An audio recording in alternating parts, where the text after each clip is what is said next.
Caros alunos, vamos iniciar a unidade 2 do curso de Ecotoxicologia.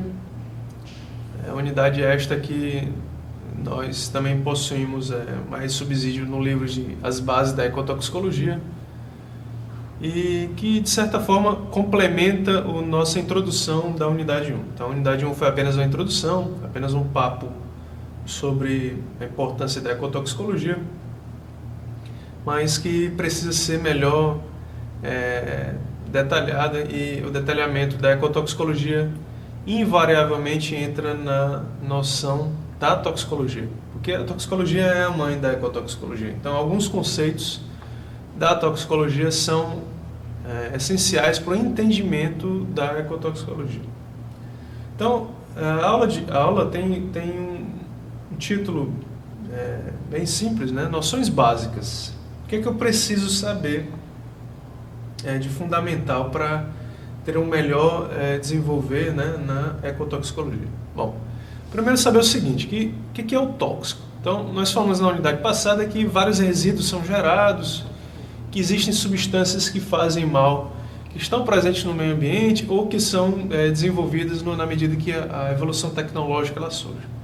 Mas o que é o tóxico, né?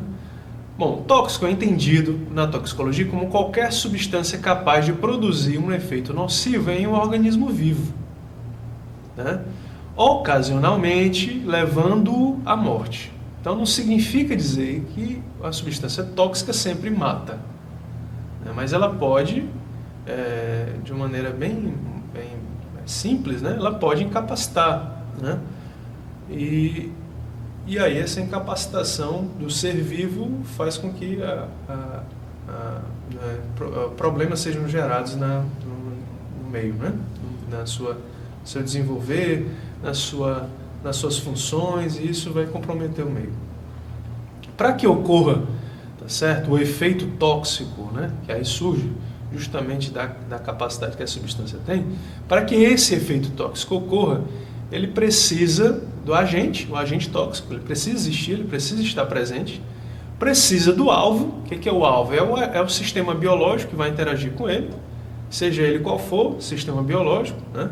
Uma bactéria, um fungo, um homem, um animal, um herbívoro, outro tipo de animal, e além dos dois tem que ter o contato. Então a substância tóxica tem que interagir com o alvo, tem que haver o contato. Sem que isso ocorra, sem que ocorra interação, não existe como acontecer o efeito tóxico. A gente vai também dizer que o efeito tóxico agora é o efeito maléfico, ou efeito danoso, ou ação tóxica, né? Seriam similares que a gente vai falar. Essa ação tóxica ela é estudada já há muito tempo. Então, a toxicologia ela surgiu no século XIX. Então, ela é muito mais antiga que a ecotoxicologia. Existem vários tipos de investigação ou de estudos da toxicologia. Existe uma investigação epidemiológica, onde você lida com grupos de população, né? Populações, e existe a experimentação laboratorial, que é também fruto de muita queixa, né? Muita divergências aí. Tirando esse lado dos movimentos, né, contra o uso de animais em experimentação, mas só para a gente deixar bem claro que a justificativa para que haja experimentação laboratorial é que, através dessa experimentação laboratorial, a gente possa adquirir dados que sejam fontes de subsídio para a proteção do ser humano, no caso da toxicologia, e aqui, no caso da ecotoxicologia, de grupos maiores de populações do ecossistema como um todo. Então, essas experimentações em laboratório, geralmente em animais ou em células, né, elas servem para isso. Bom, e qual a diferença entre os dois? A investigação epidemiológica e laboratorial. A epidemiologia, ela já vê o efeito, como eu falei, na população. Então, você já tem, por exemplo, vamos ver quem se lembra do Césio 137, lá em Goiânia. Você tem pessoas que tiveram contato e você teve um acometimento de um grande grupo populacional. E aí você vê a ação tóxica do agente físico, que é a radiação. Você também teve, por exemplo, um acidente que ocorreu agora na Síria, né, do gás sarin, que foi intencionalmente ou não, não cabe a gente julgar, mas intencionalmente, possivelmente, foi despejado em grupos de populações lá, né, crianças e professores, e você teve muito efeito danoso. A experimentação laboratorial do sarin, já evidenciava isso. Então, já se sabe que o sarin, em contato com a população, pode matar. Por que se sabia isso? Porque o sarin é um gás, nós vamos falar mais na frente, que quando ele foi estudado em animais, matava os animais rapidamente. E sabia-se um mecanismo de morte desses animais. Então, eles fizeram estudos experimentais em laboratório, e já tinha um subsídio. Então, por isso é que a gente não pode entrar em contato com sarin. Porque se nós entrarmos em contato com sarin, nós podemos morrer, como aconteceu lá na Síria. Mas por que a gente sabe disso? Porque existem estudos laboratoriais que subsidiam isso. Em relação a esses estudos tóxicos laboratoriais, nós temos investigações que vão avaliar efeito agudo, um efeito subcrônico ou um efeito crônico. Então, agudo é uma coisa imediata, né? É um efeito que você, ao entrar em contato com a substância, você, em pouco tempo, você já pode vir a óbito, né? O indivíduo, né? Subcrônico é que mudanças pequenas na fisiologia do organismo que está sendo estudado vão ocorrer, mas você não consegue detectar facilmente, né? Não tem como você detectar facilmente. Você pode alterar, por exemplo, uma enzima, que é importante para o funcionamento, e que essa enzima, ela a princípio não causa morte, mas com o tempo ela pode vir a causar. E o efeito crônico é um efeito que é uma exposição geralmente de vários anos, né? E essa exposição ela vai de pouquinho em pouquinho alterando a fisiologia, e cronicamente você tem alterações de sistemas ou morte do indivíduo por efeito acumulativo, geralmente. Por exemplo, os cânceres são originados de exposição a agentes que alteram a estrutura celular, induzem mutações, e geralmente todo câncer tem uma história. Ninguém adquiriu um câncer hoje e esse câncer surgiu da noite para o dia. Geralmente existem aí acumulações de danos que vão transcorrer meses, anos, até o câncer vir a se estabelecer. Como efeito agudo, tipo de estudo, você tem a DL50, né? A DL50, dose letal 50, que está sendo já banida dos estudos em animais. Nós vamos falar um pouco mais na frente, mas ela é um exemplo de estudo agudo, porque quando você tem uma substância que você quer saber qual é o potencial tóxico dela, você pega um grupo de indivíduos e aí você injeta essa substância teste, ou expõe esses indivíduos a essa substância teste. E aí, se ela matar 50% dos animais que você está estudando, ela é uma substância muito, muito tóxica, né? Aí é chamada de DL50, ou dose letal 50. Dose capaz de matar 50% dos animais. Muito bem. Esses dados laboratoriais, embora o exemplo que eu dei do sarin, né, que o sarin mata os animais de laboratório, e a gente sabe o mecanismo, portanto, não deve ser exposto a população, seres humanos, a eles e tudo mais. Esses dados laboratoriais, no entanto, nunca devem ser extrapolados para a população.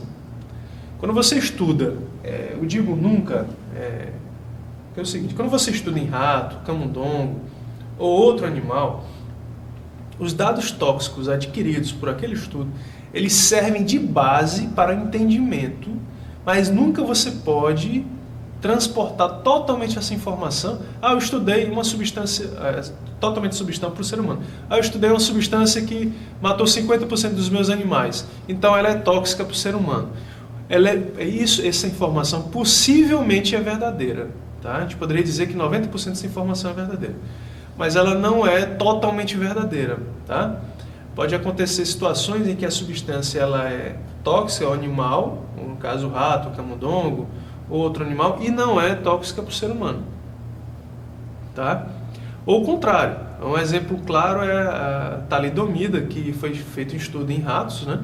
Talidomida, em 1950, ela era uma substância utilizada como antiemético, que evitava as náuseas e vômitos em mulheres grávidas. E nos ratos e ratas grávidas não deu alteração do feto.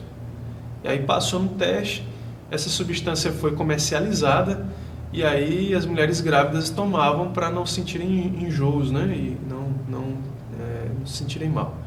E aí, infelizmente, não era tóxica para as ratas grávidas, mas foi tóxica para as mulheres grávidas, né? Nasceram muitas crianças com má formação. Então, esses estudos eles se baseiam em dados que vão subsidiar. Então, a gente pode apenas dizer que quando uma substância é tóxica em um animal, possivelmente ela é tóxica, ela será tóxica para o ser humano. Mas nunca você pode dizer isso com certeza.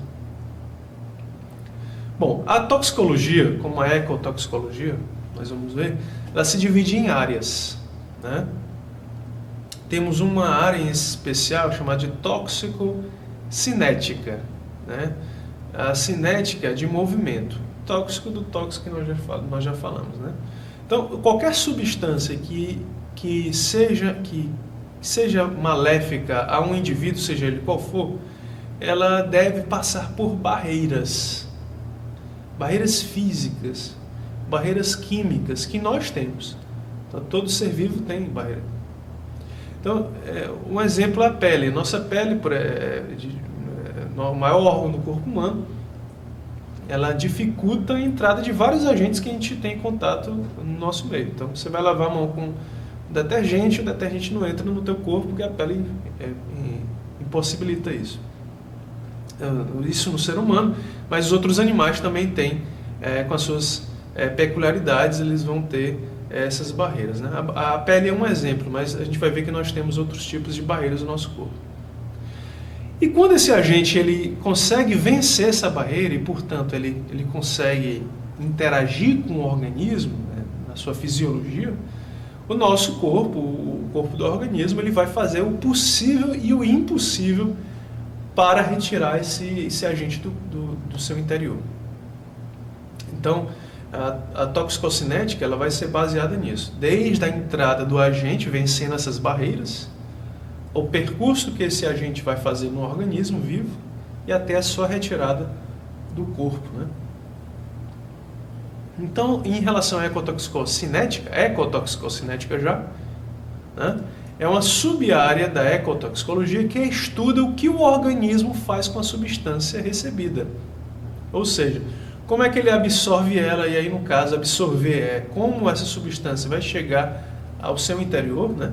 Vai interagir, se for um homem, como é que ela vai interagir com o sangue, também se for os animais, os mamíferos de modo geral, como é que ela interage com o sangue, com as células do corpo, como o organismo vai distribuir essa substância, né? Para onde o sangue vai levar para o cérebro, vai levar para o pulmão, vai levar para o rim, para o fígado e etc. Como é que ele vai ser esse passeio dessa substância pelo corpo e como o corpo vai degradar e retirar essa substância do organismo, né? Como é que ele vai metabolizar, a gente fala de metabolizar, vou já falar um pouquinho mais na frente, como é que ele vai biotransformar, que ele vai pegar a substância, o nosso organismo faz isso.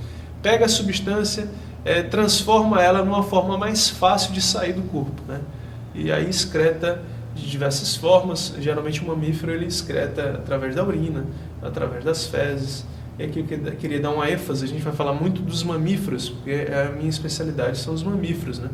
Mas cada organismo, saber que cada organismo vivo vai ter sua peculiaridade. Bom, então a ecotoxicocinética, em suma, é o que o organismo vai fazer com essa substância tóxica. Então, como assim? Como o organismo absorve ela, como o organismo distribui ela e como o organismo destrói e excreta. Tá? Então, é o passeio dessa substância pelo organismo. E existe uma outra área da ecotoxicologia, que não está ali detalhada no título, mas é a ecotoxicodinâmica. Nós vamos falar também. Bom, diferentemente da ecotoxicocinética, aqui é o que a substância faz com o organismo. Então, a ecotoxicocinética é o que o organismo faz com a substância, e aqui a ecotoxicodinâmica é o que a substância faz com o organismo. Como assim? Bom, a substância não entrou no teu organismo? Entrou. beleza, o teu organismo vai fazer de tudo para tirar ela, né? Isso é ecotoxicocinética. O que é a dinâmica? É como a substância vai te envenenar.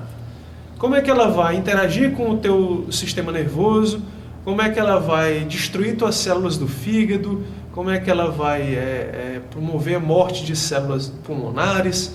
Então, a ecotoxicodinâmica vai estudar essa relação. E a gente chama isso de mecanismo de ação. Então, ela vai interagir com as células. E a forma que ela interage com as células é que vai fazer com que ela gere sua toxicidade. Bom, a ecotoxicocinética, perdão, ela, voltando um pouquinho no tema, ela, como nós falamos, ela é dividida em absorção, distribuição e biotransformação e excreção. A absorção, ela vai levar muito em consideração a característica físico-química do agente. Exemplificando, se o agente ele for muito lipofílico, lipo de gordura, fílico de filia, né, de ter afinidade. Se o agente ele gostar de gordura, traduzindo, ele vai ter muita facilidade de ser absorvido. Então ele passa pela pele às vezes, né? O gás sarin, a gente deu exemplo, né? O gás sarin que matou muita gente lá na Síria, ele era jogado no ar. E quando ele entrava em contato com a pele e pelas mucosas, né, no caso do globo ocular, da boca, ele era absorvido. Ele já entrava na corrente sanguínea. E aqui deixar claro que a absorção leva em consideração a chegada dele na corrente sanguínea, né? Aí ele chega na corrente sanguínea e aí gera efeito. A hidrofilicidade, como o nome está dizendo, é gostar de água. Lembrar que existe um experimento na química clássica onde a gente pega água e óleo. Se vocês fizerem isso em casa, botar na mesma proporção num copo água e óleo, a água com o óleo não se misturam, né? Então, a hidrofilicidade, gostar de água, dificulta a absorção. Então, as substâncias que gostam mais de água têm mais dificuldade de serem absorvidas, tá? E existem vários tipos de absorção, vários sistemas que absorvem. A pele, nós já falamos dela, né? Mas você pode absorver substância tóxica através do sistema respiratório, e aí os seres vivos, a maioria dos mamíferos, né? Funciona a fisiologia basicamente igual ao nosso. O sistema digestório, você tem o trato gastrointestinal, você pode ingerir, você pode deglutir, você pode mastigar, isso tudo entra em contato com o nosso sistema digestório. E você pode introduzir de outras formas também, apesar de não estar aqui no slide, mas você pode injetar, né? Existem as seringas, existem formas de contaminação, existem plantas que possuem espinhos tóxicos, então existem várias formas de contaminação também, intoxicações que não estão aqui discriminadas no slide. Bom, depois de ser absorvido, como nós falamos, ele chega no sangue, como eu disse, a absorção tem a ver com a chegada no sangue, né? Ou no sistema de transporte de nutrientes que o indivíduo vai ter, e ele vai ser distribuído. Então, para onde ele vai? Nós falamos, né? Então, vamos falar em relação aos mamíferos. O sangue vai levar essa substância para onde? Então, essa é a distribuição. Então, o sangue vai levar para o cérebro, vai levar para os pulmões, para o fígado. Então, ele vai ser distribuído para os sistemas, né? O sistema respiratório, o sistema digestório, o sistema nervoso, muscular, musculoesquelético, etc. Depois de ser distribuído, ele é biotransformado, como nós já falamos, o teu organismo vai fazer de tudo para retirar. Então, a biotransformação é justamente, o nome já diz, transformação, né, biológica. O organismo transformando esse agente em um agente menos tóxico para que ele seja excretado. Então, ele pega essa substância, é como se fosse um convidado, quer dizer, uma pessoa que não foi convidada para uma festa, né? Então ela é educadamente, e não só educadamente, mas à força, né, retirada do meio. Da mesma forma, um agente tóxico ele não é bom para a gente, para o ser vivo, então o organismo vai fazer com que ele saia. Então ele é biotransformado e excretado, e a excreção ela ocorre das mais diversas formas, geralmente através da urina, mas pode ser pelo suor, pode ser pelo leite, pela saliva, pelas lágrimas, né? Pela própria respiração, pelas fezes. Então nós temos várias formas de excretar o agente E aí, no caso dos mamíferos em especial, mas de modo geral, os outros seres vivos também têm mecanismos similares. Bom, e ali era a ecotoxicocinética. A ecotoxicodinâmica, como nós vimos, é um mecanismo de ação. É como esse agente interage com a célula. Essa interação, ela é fruto, ela depende também da questão química da molécula, né? Existem algumas substâncias que são ditas inertes, né? Inertes, quer dizer, não tem ação. Quando você ingere uma substância inerte, quer dizer que ela não tem capacidade de interagir com nenhum elemento do teu corpo. Ela vai ser ingerida e fatalmente vai ser excretada passando diretamente, não vai interagir com nada. Mas infelizmente o nosso corpo ele é feito de substâncias químicas. Nós temos proteínas, que são substâncias químicas, nós temos gordura, que são substâncias químicas, nós temos carboidratos, que são... Então nós temos vários elementos químicos no nosso corpo. A substância tóxica é uma substância química. Então quando você ingere essa substância, pode haver uma reação química entre a substância e os elementos do teu corpo. E essa reação química, essa interação química, gera uma reação bioquímica, que é o segundo passo que está mostrado no slide. A reação bioquímica nada mais é do que a interação de algum elemento biológico do teu corpo com essa substância. Eles vão interagir, eles vão ter afinidade. E essa reação bioquímica pode gerar uma resposta tóxica. Vou voltar a falar do gás sarin, né? A gente dando um exemplo muito sobre ele, mas o gás sarin ele tem uma afinidade para uma enzima.